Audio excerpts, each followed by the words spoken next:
नमस्कार दोस्तों। डीएसपी सविता सिंह साधारण कपड़ों में एक दुकान पर चूड़ी खरीदने जाती हैं, लेकिन वहां उनकी और दुकानदार की किसी बात पर झगड़ा हो जाता है। दुकानदार उन्हें धमकी देते हुए कहता है, आप या तो मेरी बात मान जाओ, वरना मैं पुलिस को बुला लूंगा और फिर देख लेना आपको जेल की हवा खानी पड़ेगी।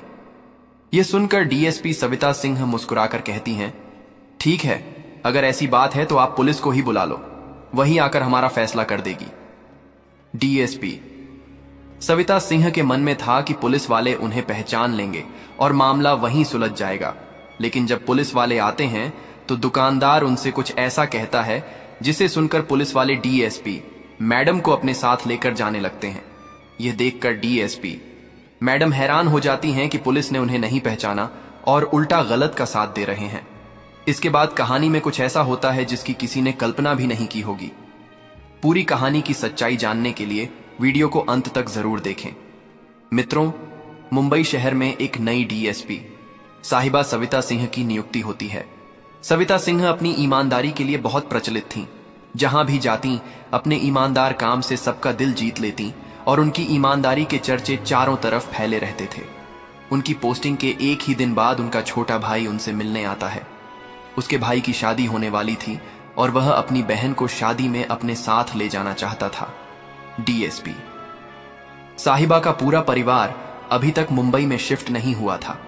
सविता सिंह अपने भाई को समझाने की कोशिश करती हैं, भाई कोई बात नहीं, तुम शादी कर लो, मैं बाद में किसी दिन आकर तुमसे मिल लूंगी।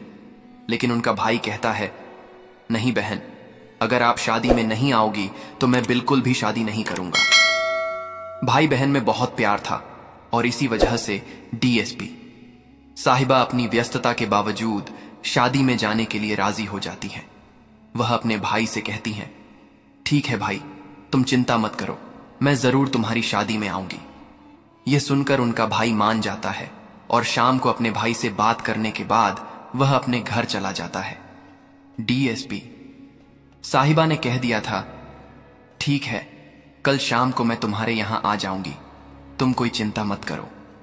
अगले दिन सुबह सुबह डीएसपी साहिबा उठकर शादी में जाने की तैयारी करने लगती है।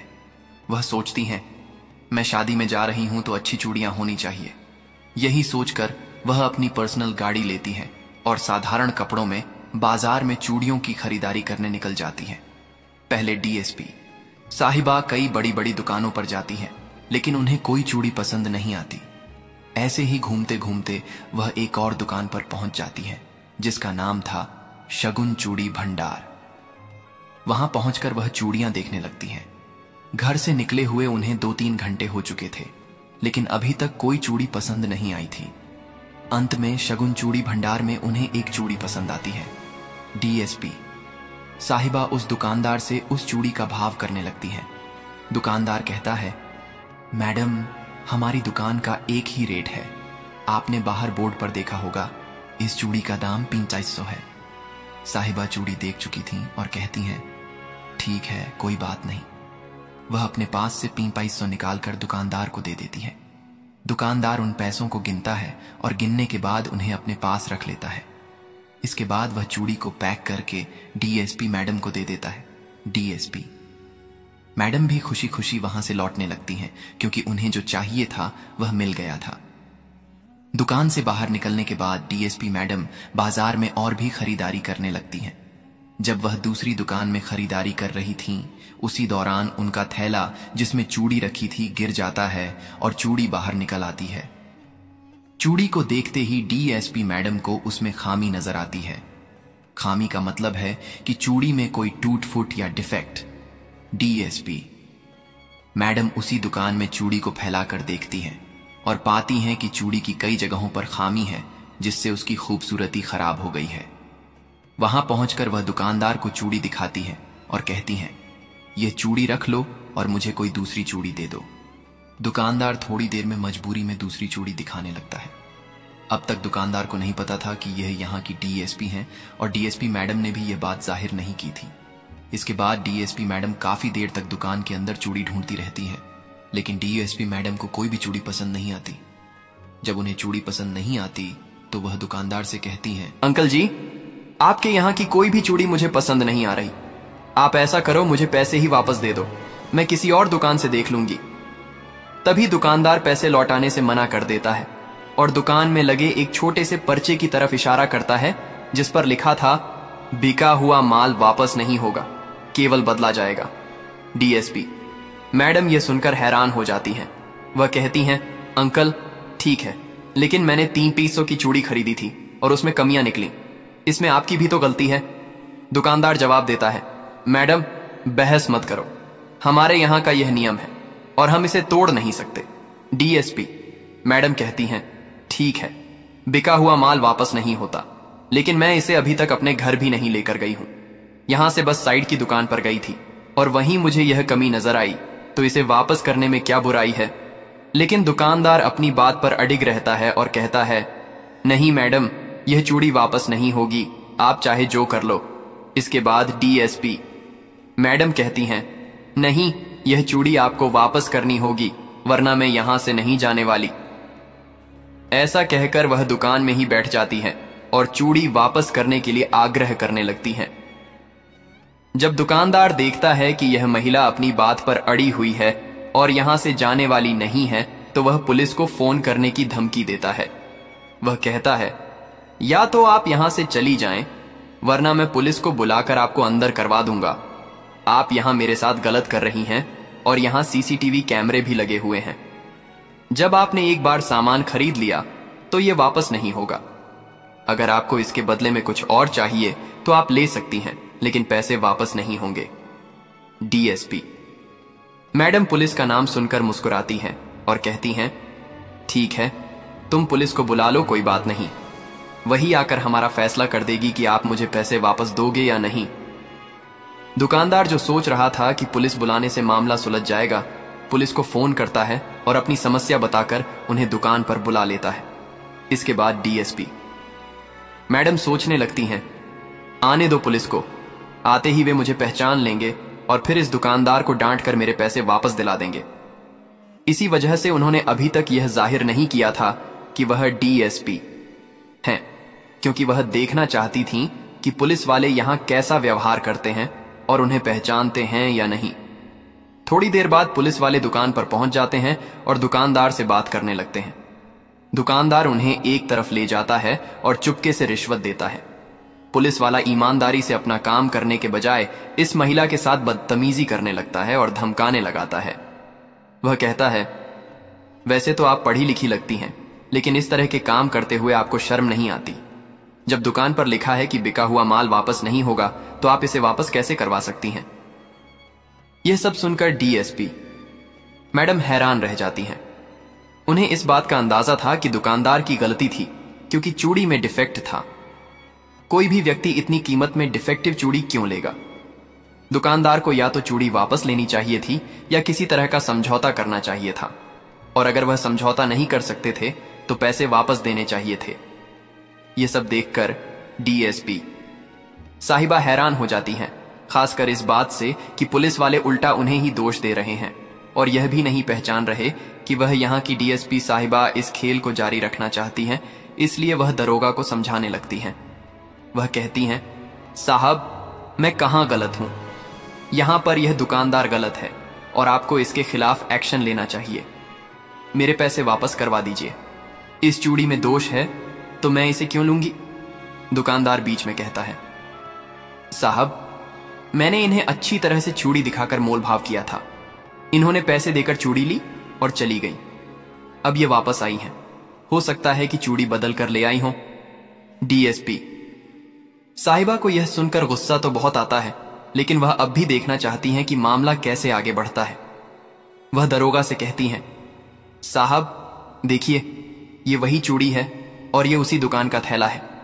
डीएसपी साहिबा कहती हैं, अगर आपको विश्वास नहीं है तो साइड वाली दुकान तक मैं गई हूं और आप यहां के सीसीटीवी कैमरे की रिकॉर्डिंग निकाल सकते हैं।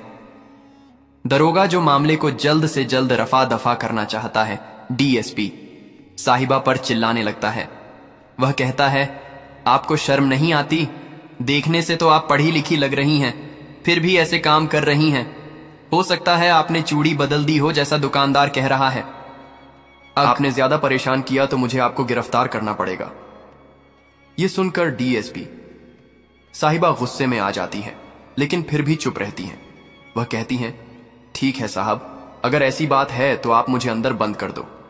मैं भी तो देखूं आप मुझे बिना वजह कैसे बंद कर सकते हो। यह बात सुनकर दरोगा चुप हो जाता है, लेकिन वह अपने हवलदार से कहता है, इसे पकड़कर जीप में बैठाओ और इसे लेकर चलते हैं। लेकिन तभी जो डीएसपी साहिबा हैं वह कह देती हैं कि आप वैसे तो कानून के रक्षक हो, लेकिन आपको इतना भी नहीं पता कि किसी महिला को गिरफ्तार करते वक्त एक महिला पुलिसकर्मी होनी चाहिए और उसके बाद ही आप महिला को गिरफ्तार कर सकते हो। अब यह बात सुनकर जो दरोगा होता है वह और भी चिढ़ जाता है, लेकिन अभी तक वहां पर थोड़ी सी भीड़ इकट्ठा हो गई थी, तो इसी वजह से दरोगा अपनी महिला कांस्टेबल को बुलाता है। अब जैसे ही वहां पर महिला कांस्टेबल आती है तो उसके बाद वह डीएसपी साहिबा को पकड़कर जीप में बैठा लेती है और बाजार के अंदर सभी लोग यह सब कुछ देख रहे थे। अब पुलिस के सामने भला कौन बोलेगा, यही सोचकर सब लोग चुप रहते हैं और डीएसपी साहिबा को वहां से बिठाकर थाने तक ले जाया जाता है। जैसे ही डीएसपी साहिबा थाने में पहुंचती हैं तो थाने के अंदर एक पुलिस वाला था जो डीएसपी मैडम को अच्छी तरह से जाना पहचाना करता था, क्योंकि कुछ दिनों पहले डीएसपी साहिबा के यहां पर ही उनकी ड्यूटी थी और डीएसपी साहिबा अपनी ईमानदारी के लिए वहां पर पूरी तरह से चर्चित थीं। तो जैसे वह स्टार्टिंग में गया था तो उस टाइम पर उसे नहीं पता था, लेकिन धीरे धीरे वह डीएसपी साहिबा को अच्छी तरह से जान पहचान गया था। और जैसे ही वह डीएसपी साहिबा को थाने के अंदर आता हुआ देखता है कि पुलिस वाले उन्हें पकड़कर ला रहे हैं, तो एकदम से बड़ा ही हैरान हो जाता है। वह आकर दरोगा को समझाने लगता है, कहता है कि साहब, आपने बहुत बड़ी गलती कर दी है और इस गलती के लिए आपको बहुत कुछ छोड़ना पड़ेगा। लेकिन तभी जो डीएसपी साहिबा होती हैं वह उस पुलिस वाले को देखकर समझ जाती हैं कि वह उन्हें जान चुका है, तो वह एकदम से उसे चुप रहने का आंखों ही आंखों में इशारा कर देती हैं और पुलिस वाला भी समझ जाता है। इतनी ही देर में दरोगा कहने लगता है कि गलत क्या किया है, यह हमें चैलेंज कर रही थी कि कानून को हमसे अच्छी तरह से जानती है, तो इसी वजह से इसको उठा ले आए हैं। एक रात हवालात की हवा खाएगी तो इसे पता चल जाएगा कि कायदा कानून क्या होता है। इसके बाद वह अपने भाई की शादी के लिए निकल जाती हैं, लेकिन जाते जाते उन्हें काफी देर हो जाती है। जब उनका भाई उनसे लेट होने का कारण पूछता है तो वह पूरी कहानी अपने भाई को बताती है। इस कहानी को सुनने के बाद उनका भाई कहता है, बहन, ये तो रोज रोज का है, यहां पर पुलिस वाले ऐसा ही किया करते हैं। तब उनकी बहन सविता कहती है, भाई, मैं सभी को तो नहीं सुधार सकती, लेकिन जहां पर मैं काम किया करती हूं वहां पर इस चीज की कोशिश तो कर सकती हूं। हो सकता है मेरी कोशिश कुछ हद तक कामयाब हो जाए और जिन जिन जगहों पर मैं पोस्टिंग करूं वहां पर लोग ईमानदारी से जीना सीख लें। इसके बाद डीएसपी साहिबा अपने भाई की शादी को अटेंड करती हैं और शादी को अटेंड करने के बाद दोबारा से अपनी ड्यूटी करती हैं। अब जितने दिनों तक उनकी ड्यूटी मदुराई में रहती है, उस समय तक वहां पर कोई भी पुलिस वाला रिश्वत लेने से पहले 10 बार सोचा करता है, क्योंकि यह केस सभी लोगों के सामने आ चुका था। जो लोग दुकान पर बैठे हुए थे उन्होंने इस बात को चारों तरफ फैला दिया था, और जब यह बात अखबार में छपी थी तब भी यह केस सुर्खियां बटोर रहा था। लोग इस बात को देखकर बहुत ज्यादा सतर्क हो गए थे। दोस्तों, यह थी आज की कहानी, जहां पर एक महिला डीएसपी दुकानदार से चूड़ियां खरीदने जाती है, लेकिन वहां से उसे पुलिस पकड़ लेती है। सच्चाई और ईमानदारी की राह पर चलना हमेशा आसान नहीं होता, लेकिन यह राह ही हमें सही मंजिल तक पहुंचाती है। आज की कहानी एक ऐसी महिला डीएसपी की है जिसने न केवल अपने कर्तव्य को निभाते हुए न्याय किया, बल्कि समाज को एक महत्वपूर्ण संदेश भी दिया। ईमानदारी, कर्तव्य निष्ठा और सच्चाई के बल पर उन्होंने दिखाया कि अगर हम अपने कार्यों में अडिग रहें तो समाज